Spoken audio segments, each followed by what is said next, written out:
ചില അഭിമുഖങ്ങൾ, ചില പാഠങ്ങൾ നമ്മളെ പഠിപ്പിക്കും. പ്രത്യേകിച്ച് റേഡിയോയിൽ ഞങ്ങളിപ്പം പലരെയും ഇൻ്റർവ്യൂ ചെയ്യാറുണ്ട്.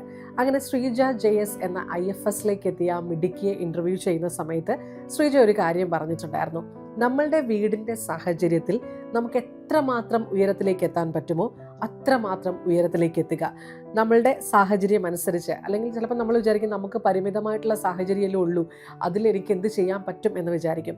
ആ പരിമിതമായ സാഹചര്യത്തിൻ്റെ പീക്കിലേക്ക് നമുക്ക് എത്രമാത്രം എത്താൻ പറ്റും, അതിലേക്ക് നമ്മൾ എത്തുക എന്നൊരു പോയിന്റ് പറഞ്ഞിട്ടുണ്ടായിരുന്നു.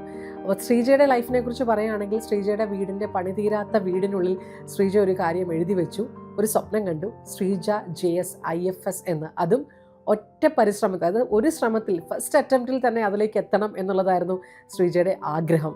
ആ ആഗ്രഹം ശ്രീജയുടെ പരിശ്രമത്തിലൂടെ സാധിച്ചെടുത്തു. ശ്രീജ JS എന്ന ആ മിടുക്കിയുടെ ലൈഫ് സ്റ്റോറി കേൾക്കാം voicecast.ma സബ്സ്ക്രൈബ് ചെയ്യാൻ മറക്കല്ലേ.